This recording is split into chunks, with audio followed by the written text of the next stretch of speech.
Direto dos estúdios da Três Lados. Ah, para aí. Dá like no vídeo. Se inscreva no canal. Ativa o sininho. Ó, e se o entrevistado falar uma coisa bacana aqui, ó, pô, o cara é legal, né? Eu tô aqui. A gente se conheceu aí num lugar meio inusitado. Então, você compartilha e comenta, né? O que ele disse. E vamos que vamos. Então, o que tá interessante é que eu tô conhecendo os candidatos do Novo, rapaz. Essa semana é a semana do Novo. Eu tô conhecendo os candidatos e, cara, tá legal. Eles vêm aqui, não fazem personagem, falam o que tem que falar, tão nem aí. São desapegados, não usa fundo partidário. Quem falou que o Novo usa fundo partidário tá mentindo aí, hein? Fake news. Eles não usam, acreditam na política mesmo, não tem aquele negócio de ser político por status. A maioria é muito bem sucedido na sociedade e hoje eu tô com cirurgião plástico, eu não sei se acertei. Doutor Giuliano, acertei? Isso mesmo, muito obrigado por me receber aqui. Não é sempre que a gente tem uma oportunidade de conseguir falar com tranquilidade, com calma, né? Sobre as coisas que a gente está projetando. Então, te agradeço demais pela oportunidade. Você é um médico bem sucedido ou eu tô errado? Eu posso me considerar muito bem sucedido, né? Assim, eu falo isso com muita modéstia, observando o que foi feito até agora, né? A gente sempre tem que se comparar a nossa trajetória, como que a gente vem crescendo, né? De acordo com o que a gente estava anteriormente, como que a gente vai progredindo intelectualmente, né? Na família, no ambiente familiar, socialmente também. Então eu posso dizer assim, com tranquilidade, que eu me sinto muito bem sucedido. Rapaz, médico é o quê? Uns 15 anos estudando, não? Pra chegar lá, pelo menos, não ter nenhum paciente? Normalmente, a faculdade dura 6 anos, né? Só que a faculdade hoje, ela não é o suficiente. Na verdade, no meu caso específico, eu fiz 6 anos da faculdade de medicina, depois fiz 2 anos de cirurgia geral, e depois mais 3 anos de cirurgia plástica, totalizando aí 11 anos e 1 ano no meio de trabalho, né? Antes que eu fizesse a residência médica. Então, para cair realmente no mercado de trabalho aí, em torno de uns 11 a 12 anos, a depender da especialização. É muito tempo estudando. É muito tempo, mas é bom. E é um curso caro, não é pra qualquer um, não. Então, mas aí é uma outra coisa que eu costumo dizer que eu fui muito feliz, né? Eu tive a sorte de poder fazer toda essa trajetória em um ambiente público. Então, eu fiz a faculdade na Universidade Federal do Piauí, eu sou nascido em Teresina.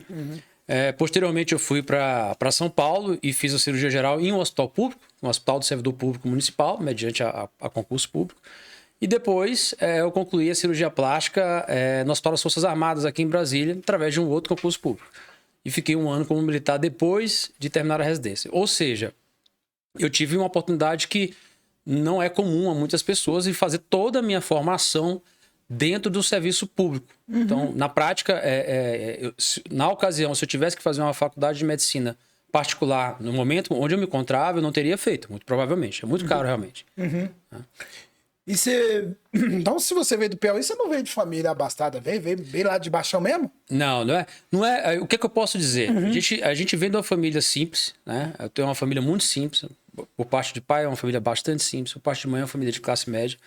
Nunca passei necessidade, não foi isso. Mas a gente pagava uma escola boa com dificuldade. Então, a realidade é essa. Eu fui muito feliz na minha infância, não me faltou nada. No sentido de... Criança não precisa de muito, né? Precisa de amor da família, de um ambiente propício, ela se sente feliz.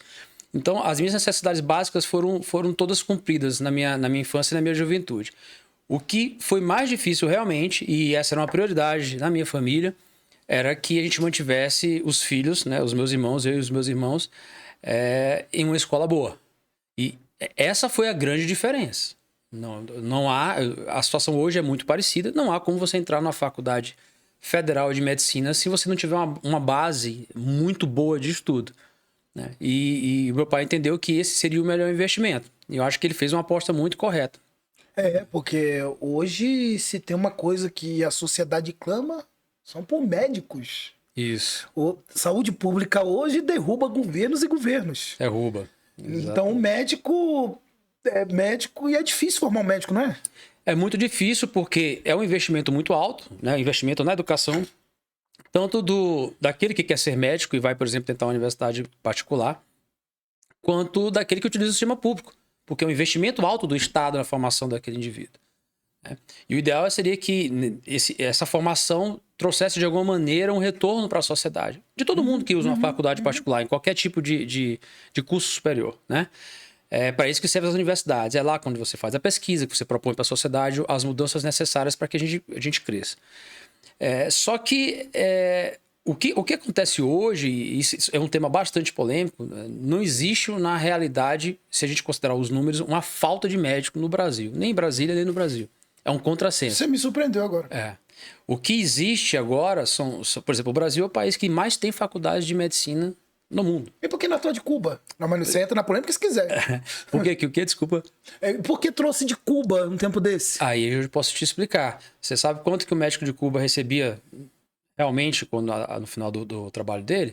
Em torno de uns R$2.200. O salário que era pago aos médicos cubanos, que já vou causar uma outra polêmica, não sabemos se são médicos, tá? Isso é muito importante. Tanto é que eles não têm CRM. Eles atuaram no Brasil com autorização fora do Conselho de Medicina. Então foi tudo muito nebuloso, né, nesse tipo de contratação. E se você for a fundo e procurar, a gente vai ver que existem várias suspeitas de repasses ilegais, de forma de mandar dinheiro para fora do país e por aí vai. E na época valorizaram muito os médicos brasileiros. Muito. Gerou o grande impacto na medicina foi o seguinte: vamos tirar todo o clamor social pela saúde, que é muito grande. Vamos pensar na situação isolada, tá? Os médicos que vieram de Cuba para cá não tiveram a comprovação do seu curso superior validados. Como é que seria em qualquer outra profissão? Então, se a gente dissesse assim, não, então vou trazer agora advogados de Cuba para cá, e não precisa nem fazer o OAB, como é que você acha que se comportariam os advogados? E assim vai com outras profissões. Ia para Supremo, ia ser pressão no Congresso. E não ia entrar, a verdade é essa. Não ia entrar. Não entra. Os médicos cubanos entraram nessa situação porque essa é uma política extremamente eleitoreira e gera votos, exatamente como você falou no começo da entrevista. As pessoas precisam de saúde pública.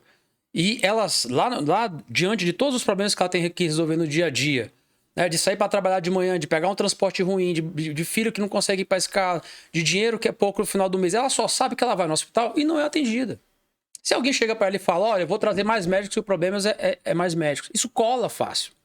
Então você não consegue, sem ter um tempo de explicar muito bem como que a população está sendo enganada novamente. Isso é uma clássica de todos os governos populistas, né? Você jogar a culpa em alguém... Fala à vontade. Tá? Então, essa questão dos médicos trouxe esse tipo de questão. Esse é só um dos pontos. O outro ponto é o seguinte, um dos argumentos é porque os médicos brasileiros não querem ir para o interior do país, né? Ou não querem trabalhar em outros locais, e os cubanos vão. Tá, alguém parou para se perguntar por que os médicos não querem ir para o interior do país ou não querem trabalhar em outros locais? Eu vou dar um exemplo meu pessoal. Na ocasião em que eu me formei, antes de assumir a primeira residência médica, que era de cirurgia geral, eu fiquei 1 ano trabalhando na cidade do interior do Piauí como médico do Programa de Saúde da Família. Aquilo era um contrato que poderia ser rescindido a qualquer momento. Tá? O pessoal reclama de CLT hoje, aquilo nem CLT era. Você pegava um recibo e trabalhava. Que quando chegou na época de eleição, mais ou menos na época que nós estamos agora, eu estava entrando dentro de um ônibus para ir para o interior da cidade, né? Para levar as medicações, fazer os atendimentos na casa das pessoas, que recebiam muito bem. E a técnica que ia me auxiliar trouxe uma caixinha de santinho. Então, essa aqui é do vereador tal que mandou para a gente entregar e ficar aqui o atendimento, vinculando o atendimento de saúde a uma candidatura política de uma pessoa que eu sequer conhecia e que não tem nada a ver uma política de Estado com uma política momentânea de uma prefeitura de momentânea. Então, todos os que trabalharam, como eu, em cidades do interior, sabem que o trabalho ele tem uma relação muito precária nessas cidades, entre o médico e os prefeitos, e normalmente eles são utilizados de cabo eleitoral. A saúde é uma grande fonte de cabo eleitoral nas cidades, principalmente nas cidades com menor nível educacional. Porque o médico, quando ele... Não tô dizendo, eu tenho que ter cuidado para dizer, que eu também não quero queimar você que muitos médicos passam. O médico, eu vou falar como paciente, quando o médico atende bem a gente sai até melhor, a gente sai parece curado. Exatamente. Né? Ele atende a gente e dá aquela atenção. Exatamente. Pô, aí o cara vai... Vota nesse cara aqui. É Exatamente. isso que os políticos são inteligentes. É isso que ele usa. Esse é que é o problema. A questão é exatamente essa. Isso não é a política, é a politicagem, né? É uma coisa diferente. E isso é que a gente quer abrir os olhos da sociedade. Eu não acredito, tanto é que eu me dispus a participar, eu não acredito que a gente possa só dizer que todo político é igual. Não é verdade. Você acha que todo mundo é igual? Tem médicos bons e tem médicos ruins. Então, tem gente boa brigando pela população lá dentro do Congresso. Só precisa você ficar atento e descobrir quem são essas pessoas e botar mais gente como elas. Porque se precisa de maioria para passar qualquer coisa. Tá? Então, um dos outros pontos que a gente questiona com relação à vinda dos médicos cubanos é o seguinte: isso é uma briga nossa, né? Porque eu sou de um partido liberal. E claramente os médicos cubanos só se sujeitavam a esse tipo de trabalho, que era praticamente um trabalho escravo, porque ele não recebia o valor total do salário. Parte ficava com o governo cubano, parte era entregue à família, e a família não poderia vir. Era a escravidão, né? E isso era propagado dentro do Brasil como algo bom.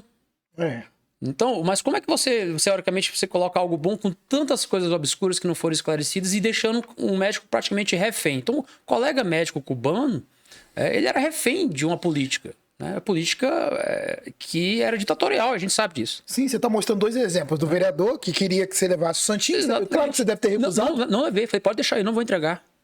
Aí lá, tudo bem, tal. Se eu fosse demitido, eu tentaria um outro emprego. E essa era a vantagem de ser médico naquela ocasião. Porque eu poderia trabalhar em outro local. Mas a pessoa que não pode. E estenda esse raciocínio para todos os cabos eleitorais que estão infiltrados no governo atual com cargos comissionados. Que não precisam ir trabalhar, ao mesmo tempo recebem um salário. Muitos pagam alguma diferença para alguém que conseguiu o emprego. E chega na época de eleição, o cara pensa o seguinte: se quem me colocou aqui não ganhar, eu perdi meu emprego. Você entendeu como a máquina ela é projetada para se perpetuar? Vai virar um curral. Ruim? Exatamente. Porque você falou muito bem desse caso aí do vereador, que é semelhante ao do cubano, meu filho. É a mesma coisa. A diferença é que você estudou, você ralou. Então, se você falar assim, eu não vou entregar, acabou. Quer mandar embora, mano. Exatamente. E a diferença do colega cubano que preferia isso é porque provavelmente ele achava que ainda assim era melhor ficar aqui nessas condições. É isso que eu falo, tá? Então, a questão dos médicos, com essa questão dos médicos cubanos, ela é muito maior do que as pessoas conseguem ver, assim, na superfície. Tem vários fatores. Hoje em dia, por exemplo, se você... E eu tô falando aqui, comecei a falar sobre por que os médicos não querem ir por interior, né? Eu faço um desafio aqui, tá? E isso é tão fácil de comprovar que eu nem fico preocupado, né? Se nós hoje estamos na capital federal, eu trabalhava aqui, estou desincompatibilizado, mas trabalho aqui no Agarram, tive que me afastar por causa da política. Do 7º andar onde fica a cirurgia plástica, eu olho e vejo o Palácio do Planalto, tá? Nesse hospital, se entrar uma fiscalização técnica dentro do centro cirúrgico, ele é fechado imediatamente, tá? Ele não tem condições de funcionar. E só funciona porque é um hospital público. Não, vai devagar. O que você tá me falando aí? Você me fez uma denúncia grave. Você tem coragem? Claro que tem. Essa denúncia já foi feita por outras pessoas, já foi feita ao Ministério Público. Mas tá sendo a tua voz. Tudo bem. A tua pessoa. É para isso que a gente tá aqui. O que você falou? Você quer falar de novo? Falo novamente. Hoje, o centro cirúrgico do Agarram, se forem respeitadas as normas técnicas de funcionamento, ele não tem condições de funcionar. Ele tem que ser interditado e ser feito as devidas correções. Mas opera pessoas lá? Opera. Tá? Por quê? Mas porque assim? Em algumas situações, quando o hospital... Esse centro cirúrgico já foi fechado, tá? Já foi fechado exatamente pelo que eu tô falando agora. E aí se tem uma decisão que diz que a população não pode ficar desassistida e que ele tem que funcionar até que se resolva o problema. Só que o problema nunca se resolve. E quais são esses problemas? Desculpa, agora você me aguçou. Você quer falar só do centro cirúrgico? Só do centro cirúrgico aí. Então, por exemplo, ar-condicionado pingando água dentro da sala cirúrgica. Ou sala sem ar-condicionado com a temperatura dentro da sala acima do que é o ideal, né? Abaixo de 20 graus. Porque, ao contrário do que alguns pensam, já houve uma matéria nesse sentido. Médicos param de operar porque estão sem ar-condicionado. Colocando como se os médicos estivessem parando de operar, como se o ar-condicionado fosse o problema principal, que é o problema de eles queriam conforto médico. E não é verdade. Sabe por que tem que ter ar-condicionado no centro cirúrgico? Porque acima de determinada temperatura, aumenta a proliferação bacteriana e aumenta o risco de infecção intraoperatória. Não é só por conforto da equipe que está lá. Irmão, o que tem que se for também? Exatamente. Tem um ar-condicionado ligado aqui, imagina isso suando. E aí você quer ficar pingando em cima do paciente? Já houve ocasião em que eu operava no agarram, que o anestesista, quando eu estava pensando em me candidatar, o anestesista da sala também já chateado, para não dizer uma palavra mais sorte, fotografou o monitor do paciente. Isso que eu falo, puto. Fotografou o monitor do carrinho anestésico, a temperatura dentro da sala cirúrgica estava em 31 graus. Com o cirurgião suando e o paciente sendo operado. E isso aconteceu não foi uma nem duas vezes. Para resolver esse problema, colocaram alguns ar-condicionados que não poderiam ser colocados daquela maneira, porque exige uma necessidade de ter uma pressão negativa no centro cirúrgico, exatamente para você não ficar acumulando bactérias em gases anestésicos. Existe todo um preparo para uma sala cirúrgica funcionar. E isso não é cumprido. Você, é uma denúncia grave, como é que você prova? Vamos lá. Pede para alguém entrar lá na sala de centro cirúrgico, vamos chamar alguém da vigilância sanitária e pedir para ir lá amanhã. Você estava lá. Você estava lá. E então vamos falar com as pessoas que trabalham no centro cirúrgico e ver o que é que acontece lá. Tá?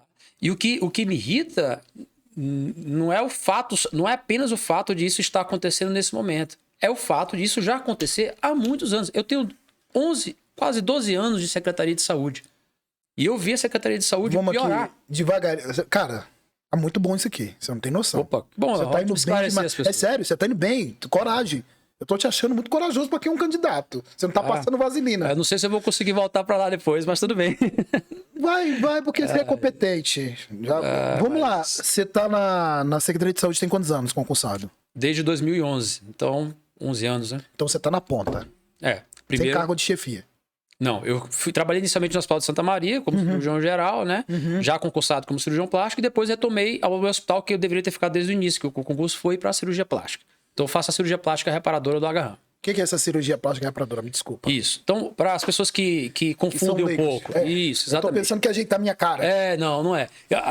Isso é uma coisa importante. As pessoas acham que a cirurgia plástica, ela é lipoaspiração, né? Colocar prótese. Isso também é cirurgia plástica, mas isso é o que a gente costuma chamar de cirurgia plástica estética. Ela não é contemplada pelo Sistema Único de Saúde, nem deve ser. Tá? No entanto, existem pacientes que têm outros problemas que são operados pela cirurgia plástica. Por exemplo, câncer de pele. Por exemplo, pacientes que perderam a mama por conta de câncer de mama e precisam reconstruir a mama. Certo? Pacientes pós-bariátricos que perderam 60, 70 quilos e têm muito excesso de pele, eles precisam de várias cirurgias.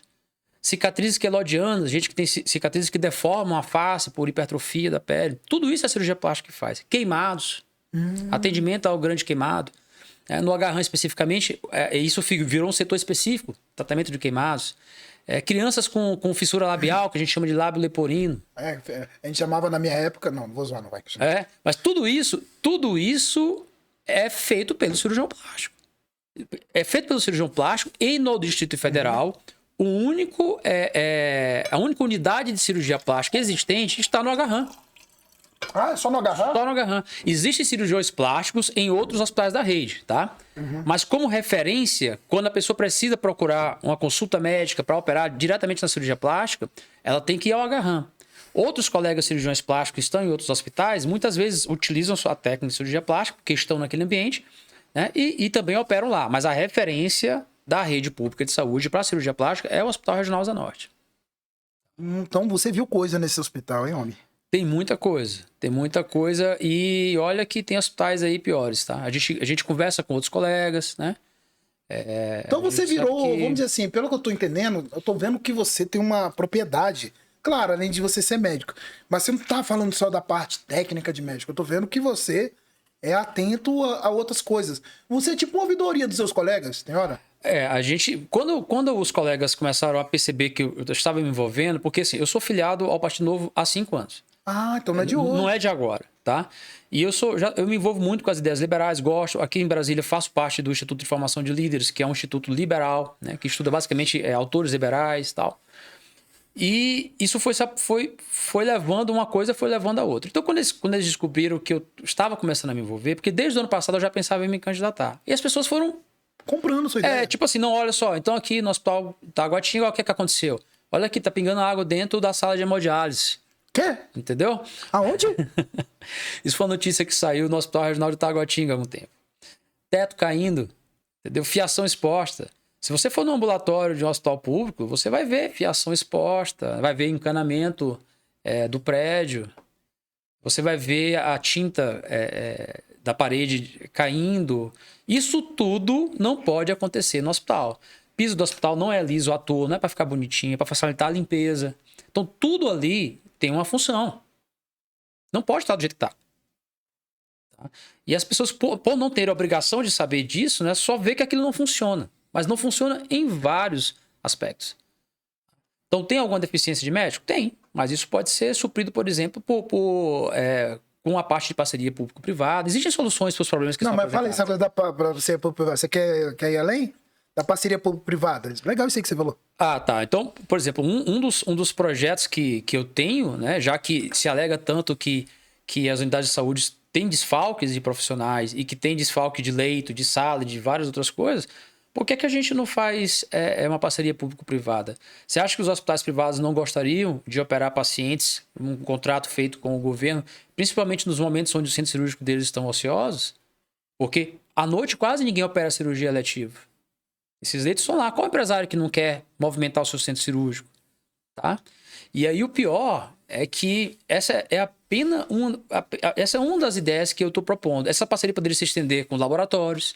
Você sabia que hoje o paciente ele sofre diversos gargalos dentro de uma unidade de saúde? Então, por exemplo, se eu te atendo lá para fazer uma cirurgia plástica reparadora, você vai entrar numa fila, na minha fila, né, de cirurgia, que hoje a gente tem paciente lá mais ou menos de 2015. Tá bom para você? 7 anos de espera?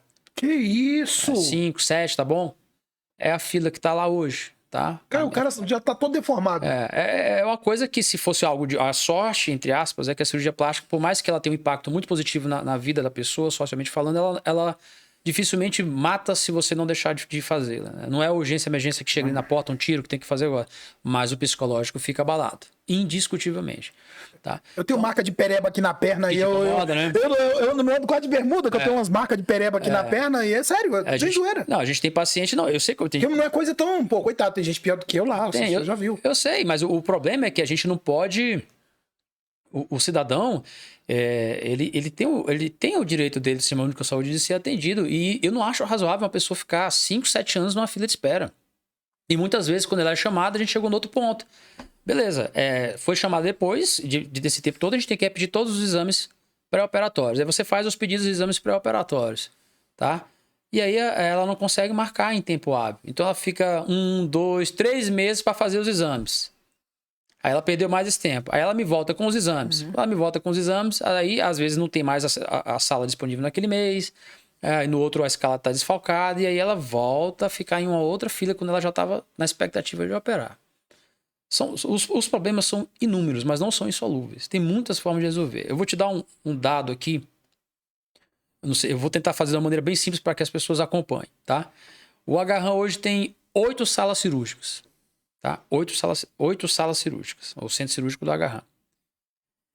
Uma dessas salas, ela fica sempre reservada para urgência e emergência. Então, ela não pode ser ocupada. Porque se chegar alguém com a urgência, ela tem que estar livre para atender aquela pessoa imediatamente. Tá certo? Então, sobraram 7 salas. Vamos considerar que a gente opere um paciente por sala, por turno. Ou seja, um de manhã e um à tarde, né? Isso deixa a disponibilidade da gente em torno de 70 salas, se a gente contar a semana com 5 dias. 70 salas, tá? A ocupação das salas do Agarran nesse mês, ela está em 16%. Significa que todas as outras salas estão ociosas. A média desse ano de ocupação das salas é em torno de 36%. Você acha razoável? Qual que é a empresa que sobreviveria com a taxa de ocupação de 16% com o custo de manutenção elevado, como é uma unidade hospitalar? Tá? E eu não vou... E esse é o dado mínimo de funcionamento. E eu ainda te faço uma outra pergunta. A gente aqui não considerou a possibilidade de operar os pacientes à noite. A possibilidade de operar os pacientes no final de semana. Os funcionários, os médicos, enfermeiros, fisioterapeutas, dentistas, todos os profissionais da área de saúde... A maior parte deles trabalha em escala de plantão. Ou seja, a gente tem como ajustar a carga horária. É o plantão. Então, por exemplo, eu posso fazer letivo no sábado. Trazer essa proposta, não chegou? Essa proposta, ela já existe. Eu não lembro exatamente como que o Reguf fez. Parte dessa proposta ela é semelhante ao projeto Corujão, que foi feito em São Paulo. Ela não é uma ideia nova. Não é ideia minha, tá? Ela já existe, só que ela foi implementada em poucos locais. Então, assim, a fila de cirurgias em São Paulo, ela praticamente zerou com a implementação disso aí. Pô, em São Paulo? Em São Paulo. Aqui que tem muito menos paciente.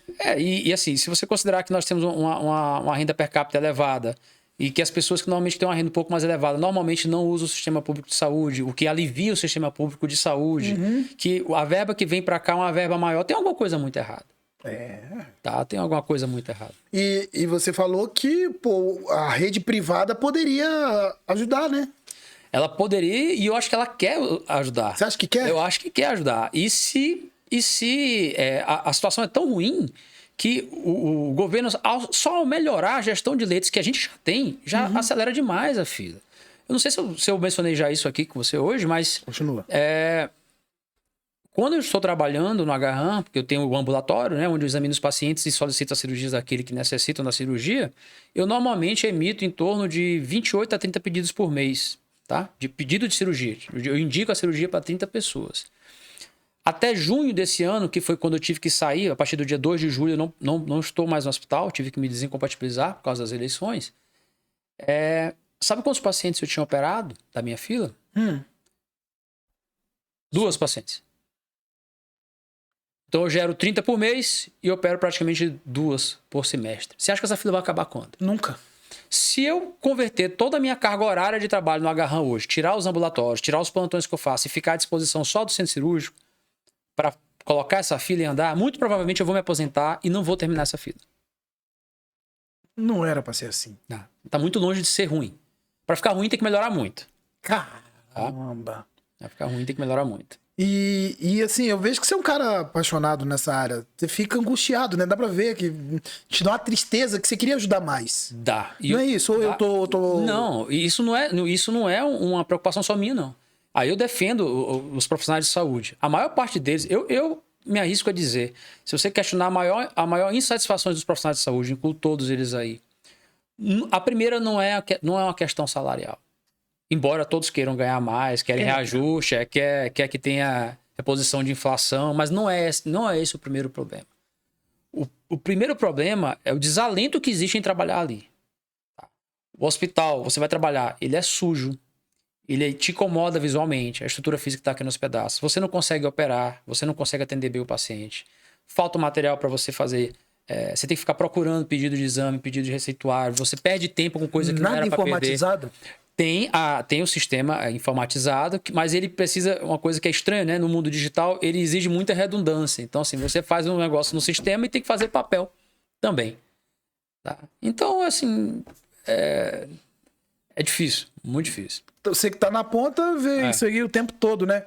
E isso aí que te motiva a entrar na política? Olha, Você acha que faria alguma diferença ser na política? Faz muita diferença. Se você fosse eleito distrital? Faz muita distrital, diferença. Né? Distrital. Pergunta pro Narra. É distrital. Faz muita diferença, porque as pessoas têm que entender que o que é um deputado distrital? Né? Um deputado distrital, ele é meio que um misto ali de vereador e deputado estadual, né? Porque aqui a gente não tem vereador. Não. Né? Então, você tem aqueles grupos que têm as pautas macro, né, que é o caso da saúde, por exemplo, é uma pauta para a sociedade como um todo, né?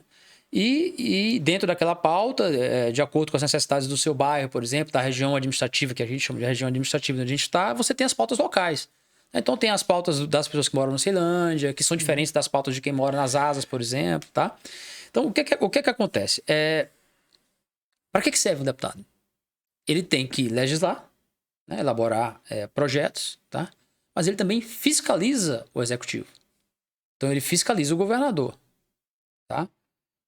Que, aliás, que se fizesse o seu papel, a gente não estaria numa situação como está agora, né? Principalmente, falando aqui especificamente do caso da saúde, né? A gente tem uma situação que veio desde o governo anterior, que foi a criação do IGES, DF. Você é contra? Da forma como taxou. Porque não pode haver uma promiscuidade entre o público e o privado. As coisas têm que ser muito bem esclarecidas. O sistema público ele pode ter uma parceria privada, mas aquilo é contratual e tem que ser muito bem esclarecido. Como é que se faz uma parceria onde praticamente todas as indicações do IGES vêm de cima para baixo do executor? Fica estranho, né? Então, olha a dívida do IGES que está acontecendo hoje. A gente sabe que o IGES, assim como outras estruturas públicas, né? Outras empresas públicas, são verdadeiros cabides de emprego. Logicamente que tem vários profissionais excelentes ali dentro.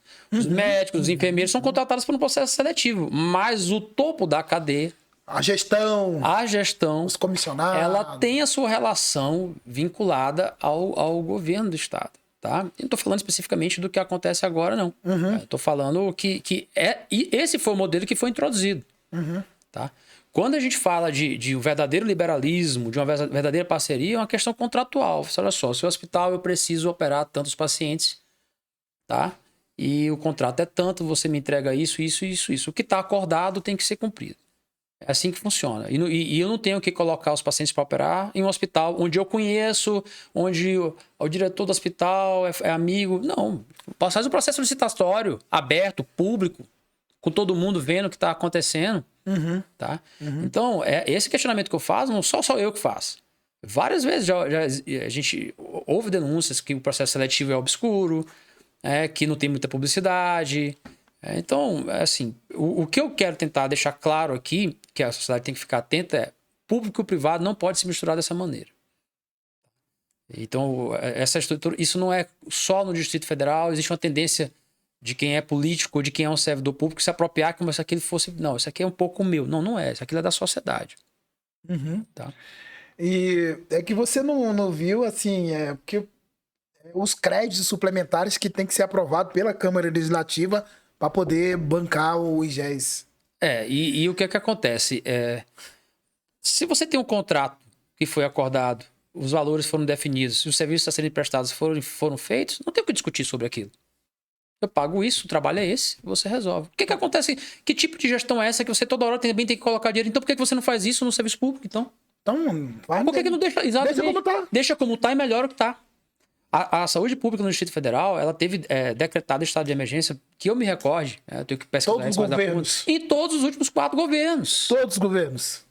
O cara entra, a primeira coisa que ele faz. Isso. Para que se decreta um estado de emergência? Teoricamente, esse dispositivo serve para que você resolva alguma coisa de maneira mais rápida, diminuindo a burocracia licitatória, esse tipo de coisa. Mas aquilo serve também para que você não deixe que aquilo se repita. Ou seja, aconteceu uma emergência, como é que é a solução? Vamos resolver agora, mas vamos propor o que é que vai ser feito. Isso nunca é feito. É sempre assim.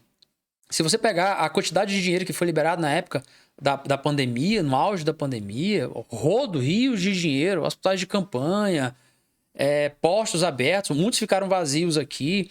E nem nada da estrutura física.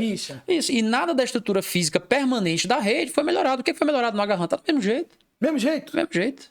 Você pegou esse caos da pandemia? Peguei. Ficou na ponta? Eu fui deslocado. No momento em que o hospital precisou de mais médicos, eles deslocaram todas as especialidades para ajudar no tratamento do Covid. Por um período relativamente curto, porque foi quando piorou mais, realmente. Mas a gente chegou a participar disso. Então... Você chegou a pegar? Covid? 2 vezes. Estamos empatados, 2-2. Peguei logo no início, quando a gente não tinha vacina disponível. A gente estava trabalhando. O corpo fez o trabalho. Aí a imunidade natural resolveu o problema. E aí, quando chegou a vacina, me vacinei. Mas passou um tempinho, peguei novamente. Né? E assim, é assim que é mesmo, não tem jeito. Cara, vocês... Que batalha, foi igual a guerra, né, bicho, que vocês pegaram, né? Eu tenho que admitir que vários colegas pegaram uma batalha bem mais pesada. A minha foi suave, né? Porque como eu sou de uma outra especialidade, eu basicamente dei um suporte ali, mas tinha uns colegas que estavam ali de frente, dentro de UTI, fazendo remoção em ambulância, recebendo paciente com insuficiência respiratória. Esses aí são os heróis, né? Médicos, enfermeiros, fisioterapeutas e por aí vai. Eu tô vendo uma das suas propostas aqui, é por isso que eu gostei do santinho de vocês do novo. Não precisa muita informação, não. É igual aqui, ó, pergunta aqui pra você. Você botou aqui, redução de impostos e da burocracia, cortar processo e impostos que impossibilitam a agilidade e eficiência do setor. O que você quer dizer com isso? Vou te dar um exemplo para concretizar o que é que tá aí. Então vamos lá. Eu trabalho também nas pequenas cirurgias do Agarran, como cirurgião. Então, não é incomum que o paciente, por exemplo, precise fazer uma infiltração com um medicamento para diminuir o volume de uma cicatriz que a gente chama de queloide. Tá? E a maior parte das nossas cirurgias, quando vão para a cirurgia plástica, são cirurgias de face que exigem uma sutura com um ponto mais delicado, para deixar uma cicatriz com melhor qualidade. Então, te dei 2 exemplos. A gente tem Uma medicação que a gente precisa usar com certa frequência e um determinado tipo de fio. Não é incomum que o paciente chegue lá para fazer infiltração, ele vai porque está marcado, mas ele é muito humilde, ele chega lá sem a medicação. Ele não tem a medicação. Quando você chega no meu consultório, que eu indico que tem que fazer infiltração, eu faço uma receita e solicito que você compre o medicamento e que você volte no dia marcado que eu vou aplicar. Tá? Às vezes o paciente não tem, mas ele volta.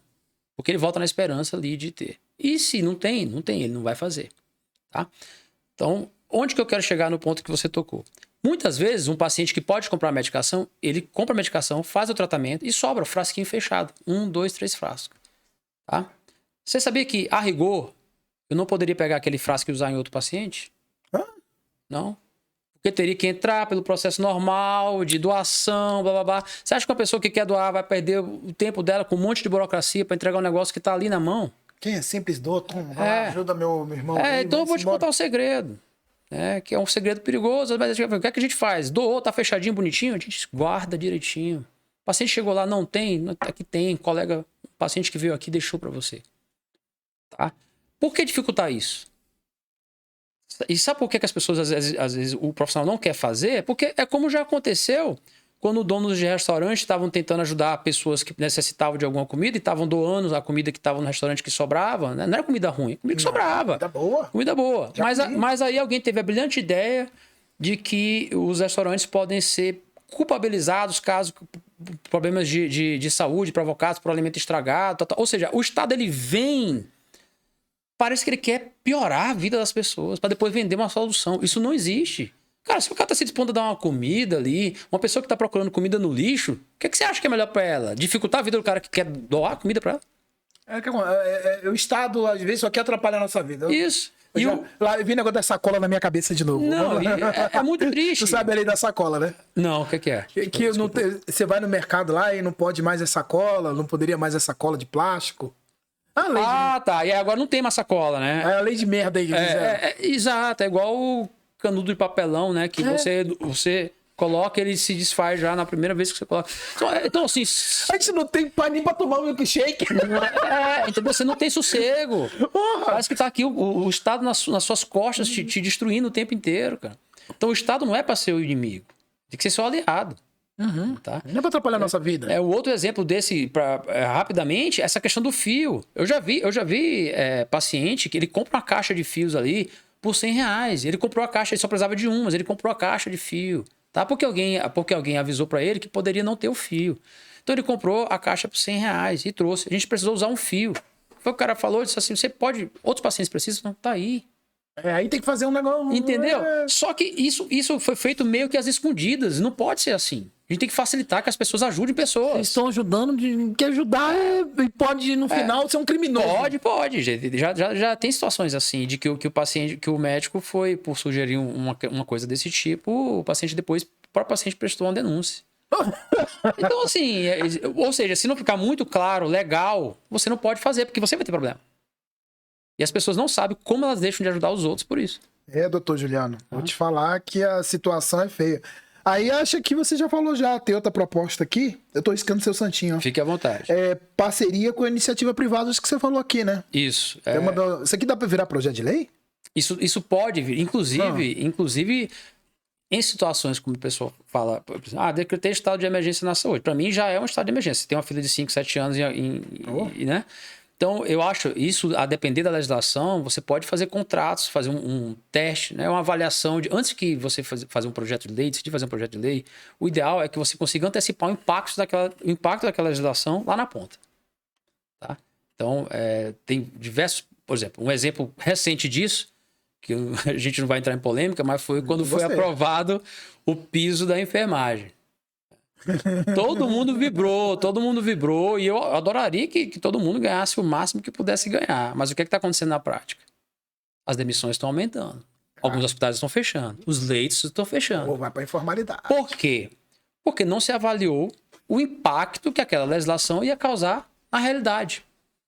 Não adianta você chegar numa Câmara Legislativa, no Congresso Nacional, e dizer que o meu coração sente que o que eu vou fazer vai dar certo. Não.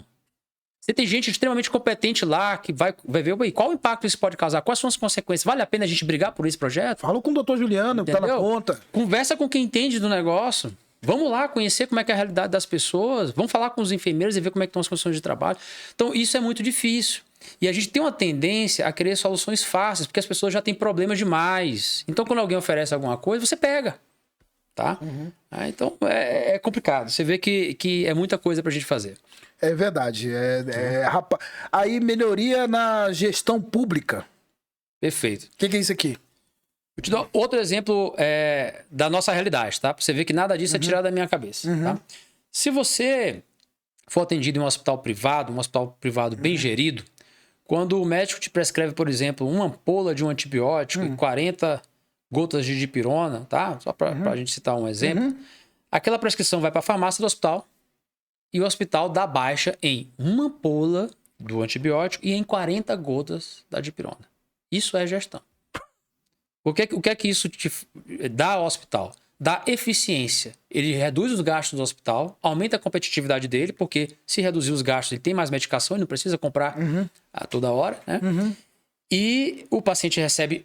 Esse controle também serve para o paciente, que vai ser servido exatamente como foi prescrito.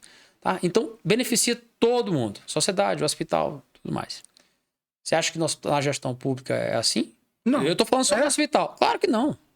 Você entra... Você tem um PS, tem um material lá. Depende muito da boa-fé dos servidores que estão lá.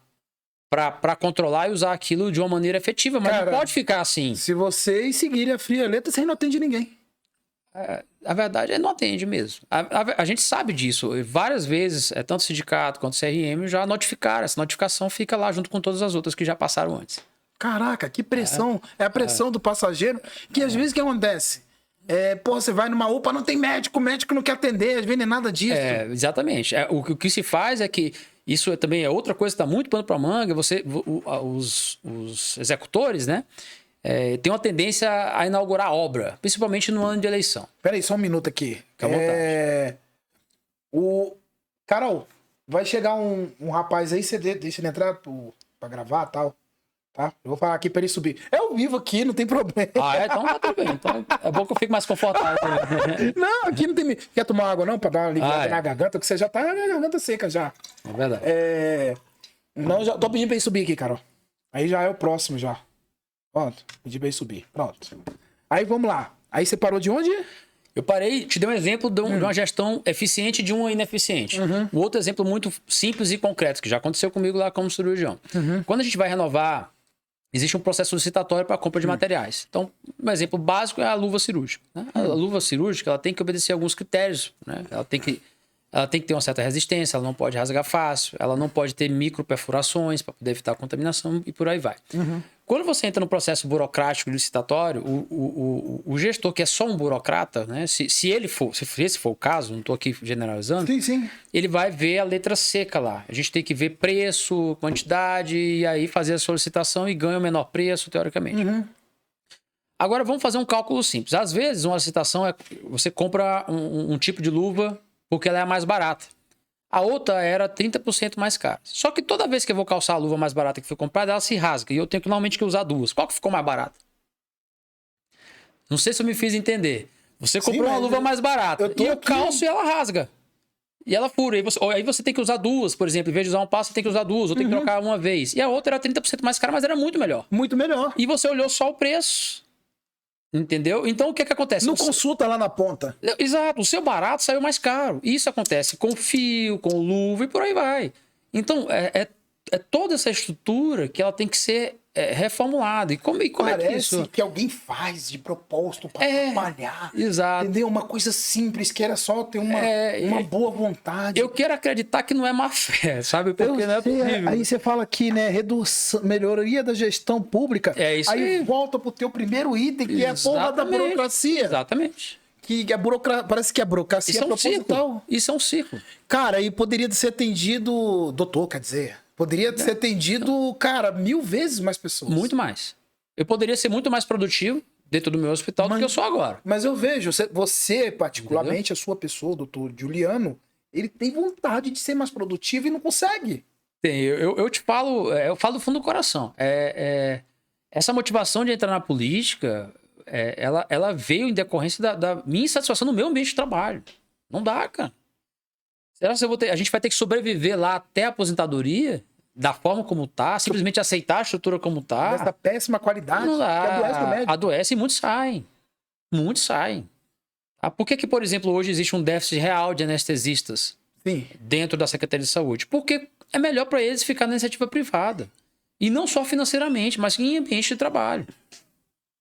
Tá? Então, as pessoas fazem esse peso e decidem o que é melhor. Aí a gente pensa que a saúde pública está sucateada, não tem dinheiro no que eu queira. Cara, é melhorar a gestão, entendeu? Do começo ao fim, ninguém faz isso, né? Eu posso até acreditar que se tivesse mais verba, alguma coisa seria melhor, mas esse não é o ponto principal. Tem muita coisa que dá para melhorar da forma como está, com a mesma verba que está. É só a gente colocar as coisas no lugar certo. Colocar nos cargos corretos pessoas técnicas. Que sabe isso que eu estou falando. Então, por exemplo, se eu coloco uma pessoa técnica para gerir um hospital, e ele chama quem é o chefe da cirurgia, quem é o chefe, e a gente mostra os problemas e ele tenta resolver isso, as coisas podem melhorar. Agora, existe... a gente observa outro exercício que eu peço para o nosso ouvinte aí. Vê quantas vezes o secretário de saúde foi trocado nos governos aí. Vê nesse atual. Nenhum fica.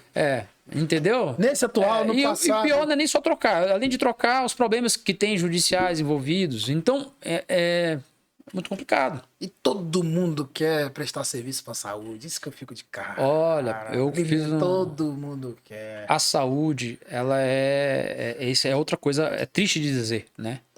Mas ela é se não for a maior, é uma das maiores fontes de corrupção dentro do Estado. É a maior. É a maior. Sabe por quê? Porque para a saúde você pode decretar uma urgência, emergência e comprar essa licitação e aí que as brechas se abrem. Não, o governo federal manda dinheiro todo dia para a saúde. Assim, ó, como se fosse um Pix. Todo dia. Entendeu? Todo mundo quer prestar serviço para a saúde. Empresa de alimentação. Todo mundo. Quero mais ser com a boca cheia de formiga, não. Empresa de alimentação.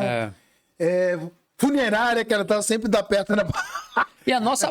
Eu concordo com o que você está falando. E o que a gente está fazendo aqui, a gente não está aqui para tornar pessoal a gestão ruim, a corrupção.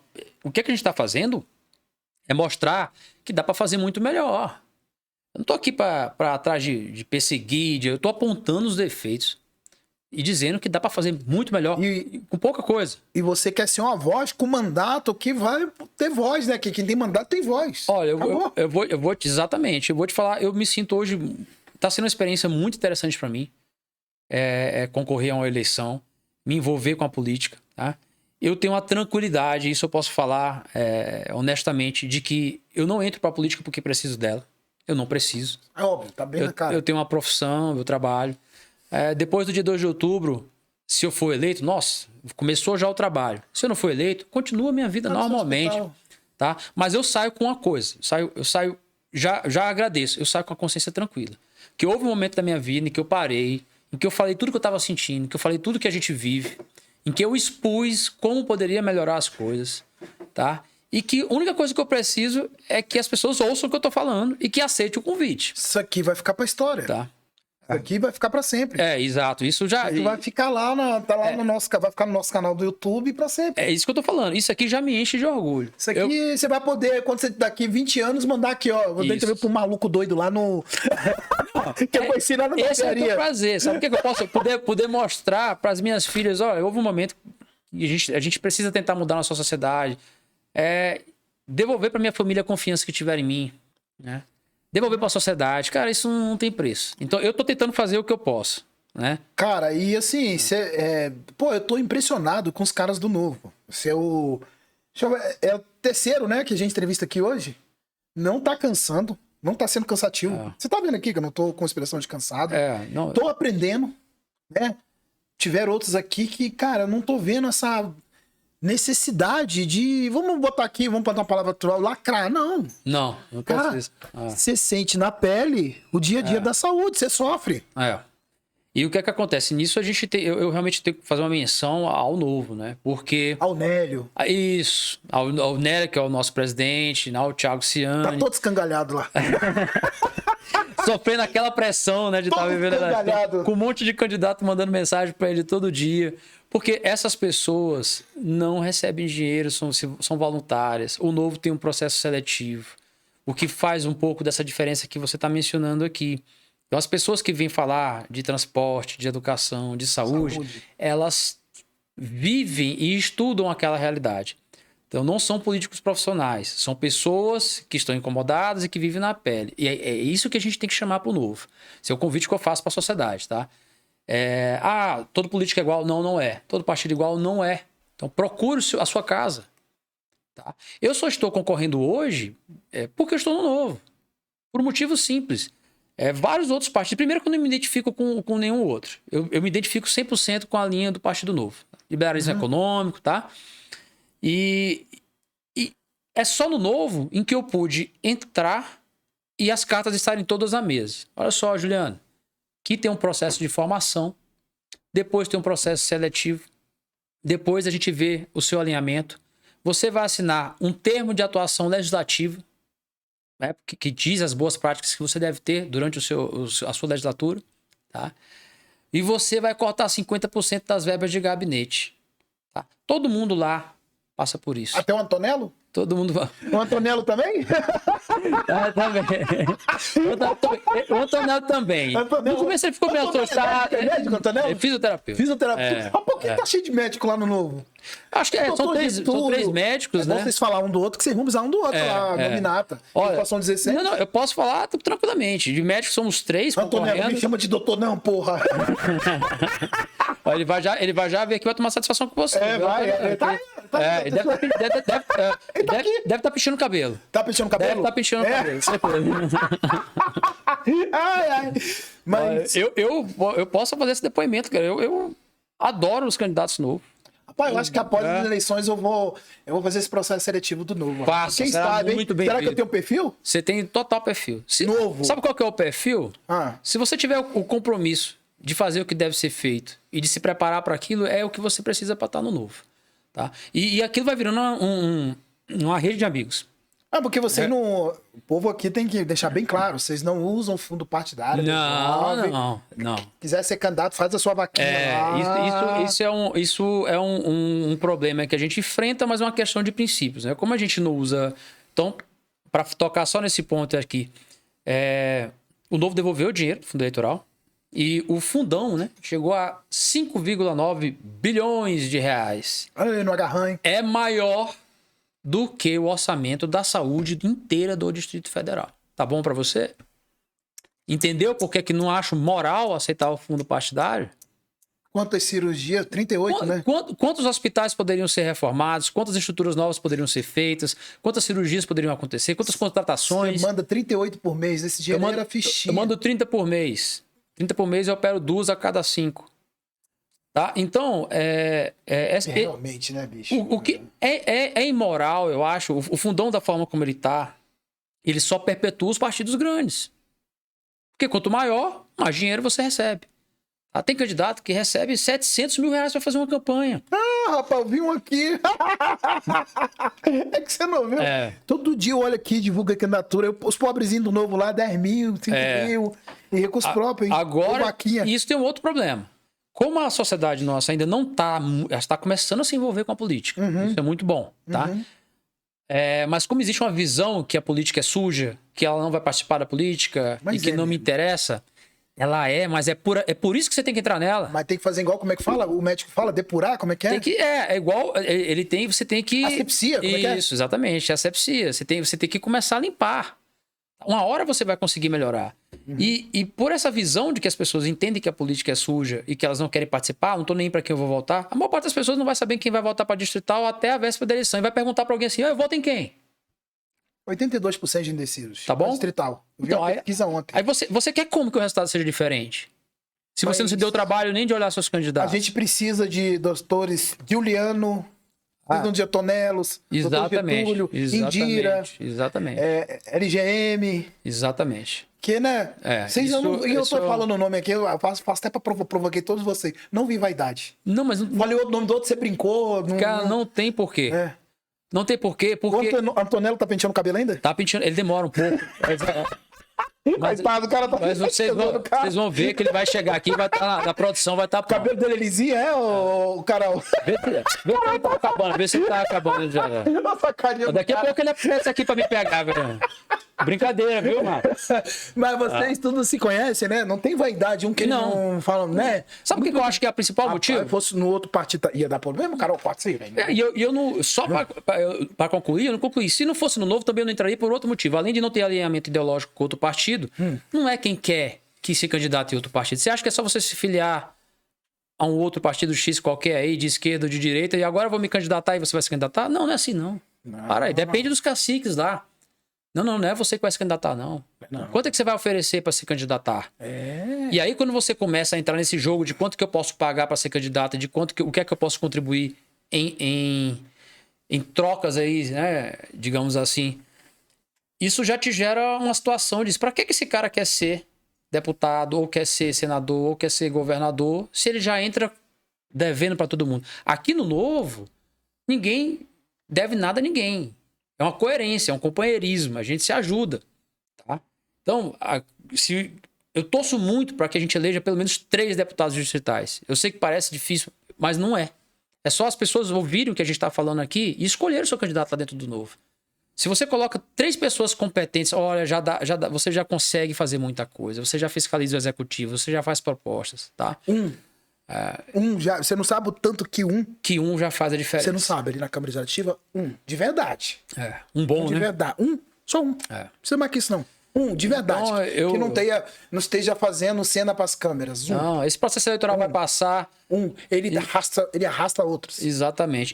Sabe o que, é que o Novo conta também? Você quer um banco melhor de talentos do que o próprio Novo? Sim, não. Então, imagina se eu ganho uma eleição. Olha o tanto de colegas com alto nível de formação que estão ali para estar trabalhando comigo. Você tem, né?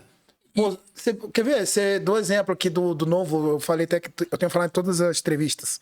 Pô, olha o Romeu Zema aqui com o Romeu Zema. Cara, um cara sozinho, sem câmera apoiando. Olha o que é que ele fez em Minas Gerais. Ele arrumou uma situação que estava devastada. Ele arrumou a CEMIG. Entendeu? E olha como é que é a pegadinha, né? A pegadinha do malandro, né? O Romeu Zema sucedeu um governo que se diz a favor do social, a favor das pessoas, né?